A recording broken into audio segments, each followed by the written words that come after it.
Sandalwood ನಿರ್ದೇಶಕನ kidnap ಮಾಡಿ ಹಲ್ಲೆ ಮಾಡಿರುವಂತಹ ಆರೋಪ ಕೇಳಿಬಂದಿದೆ. ಹಣಕಾಸಿನ ವಿಚಾರಕ್ಕೆ ಸಂಬಂಧಪಟ್ಟಂತೆ ಕಿಡ್ನಾಪ್ ಅನ್ನ ಮಾಡಲಾಗಿದೆ. ಕಿಡ್ನಾಪ್ ಮಾಡಿದ್ದು ಅಷ್ಟೇ ಅಲ್ಲ, ಬ್ಯಾಡರಹಳ್ಳಿ ಮನೆಯೊಂದರಲ್ಲಿ ಗೃಹ ಬಂಧನದಲ್ಲಿಟ್ಟು ಹಲ್ಲೆ ಮಾಡಿರುವಂತಹ ಆರೋಪ ಕೂಡ ಕೇಳಿಬಂದಿದೆ.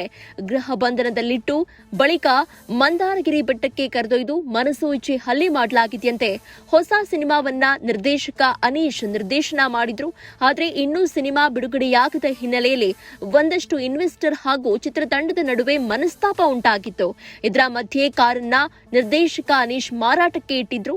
ಆ ವಿಚಾರವನ್ನ ಇಂದಿರಾನಗರದಲ್ಲಿ ವಾಸವಾಗಿದ್ದಂತಹ ನಟಿ ಐಶ್ವರ್ಯ ಅಲಿಯಾಸ್ ಆಶ್ಗೆ ತಿಳಿಸಿದ್ರು. ನಟಿಯಿಂದ ಮಾಹಿತಿ ಪಡೆದು ಅನೀಶ್ನನ್ನ ಕಿಡ್ನಾಪ್ ಮಾಡಿದ್ದಾರೆ ಆರೋಪಿಗಳು.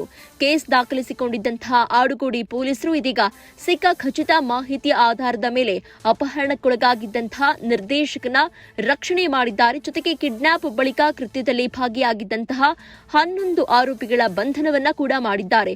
ಕಿಡ್ನಾಪ್ ಕೇಸ್ನಲ್ಲಿ ಭಾಗಿಯಾಗಿದ್ದಂತಹ ನಟಿ ಐಶ್ವರ್ಯ ಅಲಿಯಾಸ್ ಆಶ್ನನ್ನ ಇದೀಗ ಅರೆಸ್ಟ್ ಮಾಡಲಾಗಿದೆ. ಆಡುಗೋಡಿ ಪೊಲೀಸರು ಆರೋಪಿಗಳನ್ನ ತೀವ್ರ ವಿಚಾರಣೆಯನ್ನ ಮಾಡುತ್ತಿದ್ದಾರೆ. ಸೈಕೋ ಥ್ರಿಲ್ಲರ್ ಮೂವಿ ಜೀವನದ ಭಾಷೆ ನಿರ್ದೇಶಕರಾಗಿದ್ದಂತಹ ಅನೀಶ್ನನ್ನ ಕಿಡ್ನಾಪ್ ಮಾಡುವಲ್ಲಿ ಈ ಒಂದು ತಂಡ 11 ಜನರ ಆರೋಪಿಗಳ ತಂಡ ಬಹುಮುಖ್ಯವಾದ ಪಾತ್ರವನ್ನ ವಹಿಸಿತ್ತು.